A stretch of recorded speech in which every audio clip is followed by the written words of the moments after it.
Saudara-saudari yang terkasih, selamat pagi berkah dalam. Sudah kita memberi senyum hari ini, Jumat 19 November 2021. Kita awali permenungan kita dengan tanda kemenangan Kristus dalam nama Bapa dan Putra Roh Kudus. Amin. Permenungan kita diambil dari Injil Lukas bab 19 ayat 45 sampai 48. Saudaraku terkasih, beberapa waktu yang lalu kita juga membaca kisah Injil hari ini, tapi dari Injil Yohanes. Hari ini kita mendengar kisah dari Injil Lukas yang sangat singkat tapi sangat jelas pesannya.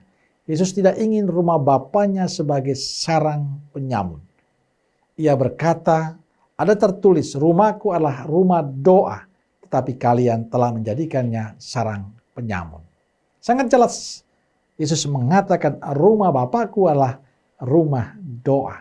Tempat kita membangun komunikasi dengan Tuhan. Tempat kita mengadakan perjumpaan dengan Tuhan. Bukan sarang penyamun. Yesus ingin mengembalikan rumah Bapanya pada fungsi yang sebenarnya. Kritik dan kemarahan Yesus ini sangat mendasar. Karena banyak orang yang salah menggunakan rumah Bapa untuk hal-hal yang tidak benar. Orang-orang yang dimaksudkan Yesus dalam Injil hari ini termasuk kita. Anda dan saya.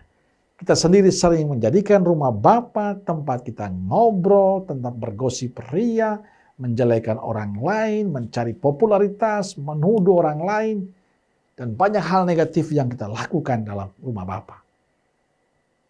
Karena itu saudaraku terkasih, pertanyaan bagi kita, siapa lagi yang bisa mengembalikan fungsi rumah Bapa sebagai tempat doa kalau bukan kita sebagai muridnya? Maka saya ingin mengajak kita, mari kita kembali. Jadikan rumah Bapa sebagai tempat kudus, tempat doa, tempat kita berkeluh kesah kepada Tuhan untuk kehidupan kita. Ini tugas kita untuk menjaganya.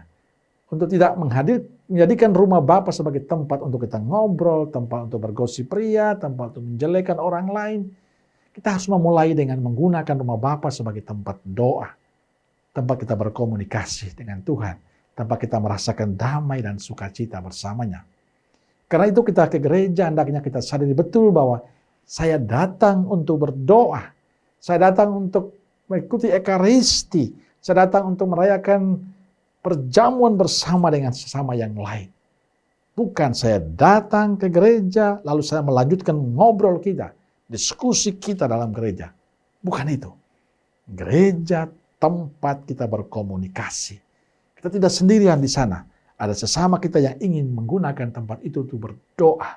Maka jaga hati kita, jaga pikiran kita, jaga sikap, jaga tutur kata kita. Supaya kehadiran kita di rumah Bapa sungguh-sungguh menjadi berkat untuk yang lain. Saudaraku terkasih, jadikanlah rumah Tuhan tempat kita berdoa. Karena itu kita punya komitmen. Pada saat saya masuk ke rumah Bapa, saya masuk ke gereja, yang ada di pikiranku, ada dalam sikap dan rencanaku adalah saya mau berdoa. Saya berani mematikan HP saya berani menahan diri untuk tidak berkomunikasi, tidak bercerita dengan orang lain. Tapi sungguh-sungguh saya mau berdoa, merayakan Ekaristi bersama dengan yang lain. Dan juga dengan cara itu saya mengantar orang lain untuk mengalami perjumpaan dengan Tuhan. Mari, jadilah hidup kita itu hidup yang berarti. Dengan menjadikan tempat doa menjadi tempat di mana kita membangun relasi dengan Tuhan yang baik. Amin. Semoga Allah yang Maha Kuasa memberkati saudaraku sekalian, Bapa, Putra, dan Roh Kudus. Amin. Roh Kudus Nazaret, doakanlah kami berkah dalam.